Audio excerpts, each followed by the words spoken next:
The Council declared humans too primitive. Their armies fell in a single night. The Galactic Council's chambers had never witnessed such unanimous mockery. Ambassador Zethkar's mandibles clicked in amusement as he reviewed the primitive species. Application for membership. Humans, he announced to the assembly, his voice carrying across the crystalline hall, have submitted their candidacy for Galactic Council membership. The reaction was immediate. Chittering laughter from the insectoid Vexani, harmonic snorts from the gas-based ethereals, and the deep rumbling chuckles of the rock-like Chromac filled the air. Even the usually stoic telepathic collective allowed waves of condescending amusement to ripple through the chamber. They still use chemical propulsion, Councillor Velthara observed, her 6 eyes gleaming with derision. Their fastest vessels barely achieve 1% light speed. Their weapons fire metal projectiles, added General Crixtos, his scales shimmering with suppressed laughter. Not even plasma or quantum disruptors, actual chunks of refined ore. Zethkar pulled up the holographic display of human technology. Their most advanced artificial intelligence operates at roughly 12% of a Vexani larval brain's capacity. Their medical technology cannot even prevent cellular degradation.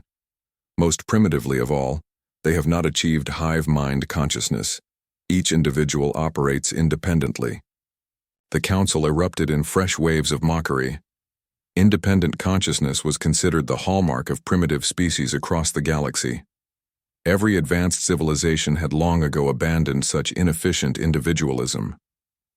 Motion to classify them as pre-sapient and quarantine their system, Velthara proposed.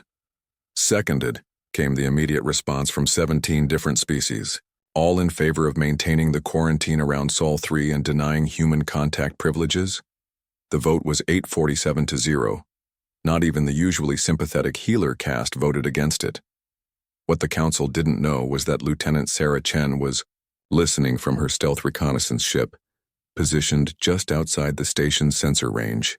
Human technology might have been primitive, but sometimes primitive meant invisible to sensors designed to detect quantum signatures and exotic matter. She transmitted a burst message back to Earth Command. Council rejection confirmed. Initiating. Protocol Omega. The attack began at 0300 Standard Galactic Time, though calling it an attack would be like calling a tsunami a splash. General Crixtos was the first to notice something wrong when his flagship's quantum sensors detected massive, gravitational anomalies appearing throughout Council space. By the time he realized what was happening, it was too late. The humans had taken a different approach to faster-than-light travel. Instead of bending space or slipping into alternate dimensions like every other species, they had learned to manipulate gravity itself. They didn't travel through space, they compressed space and let the universe move around them. Crixtos watched in growing horror as human vessels materialized directly inside his fleet's formation.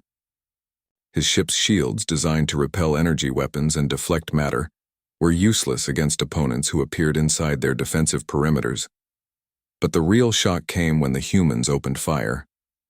The Council had mocked humanity's primitive, kinetic weapons, not understanding that humans had spent millennia perfecting the art of making things go very, very fast. The railgun slugs that tore through Crixtos's flagship weren't just metal. They were tungsten-uranium composite projectiles accelerated to 15% of light speed. At those velocities, shields meant nothing. Armor meant nothing. The laws of physics became humanity's ammunition. How are they moving so fast? Velthara's panicked transmission crackled across the emergency channel as human fighters danced between her defensive formations. Their ship seemed to violate every known principle of momentum and inertia. The answer would have terrified her further. Humans had never developed artificial gravity by manipulating exotic particles like other species. Instead, they had brute-forced their way to understanding gravity through pure mathematics and engineering.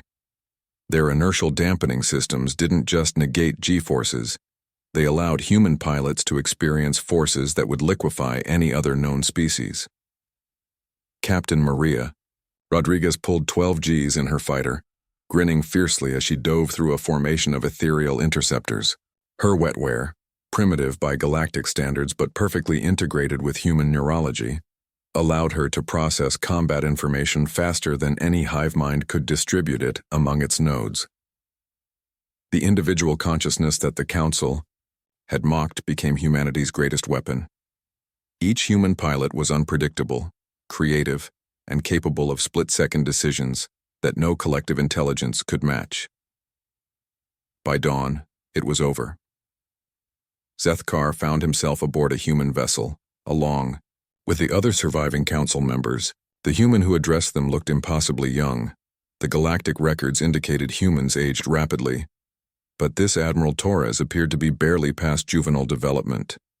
"You made 3 critical errors," Torres said, his voice calm despite having just orchestrated the destruction of the most powerful military force in known space. "First, you assumed advanced meant superior. Our primitive technology was simply different, and sometimes different is better." He gestured to the view screen, where salvage crews were already picking through the wreckage of the Council's fleet. "Second, you assumed that hive mind consciousness was evolutionary superiority. You forgot that evolution is about survival, not complexity. Individual consciousness means each of us can adapt, innovate, and surprise you in ways your collective intelligence never could." The Council members remained silent, too shocked to respond. "But your biggest mistake," Torres continued, "was assuming that we wanted to join your Council as equals." His smile was neither kind nor cruel. It was the expression of a predator that had just proven its dominance. "We don't want membership. We want surrender." Admiral Torres turned to leave, pausing only to add, "The galaxy has a new apex species. Evolution is a wonderful thing when you're not extinct."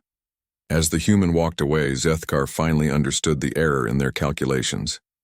They had measured humanity by galactic standards, never realizing that humanity didn't evolve to meet standards.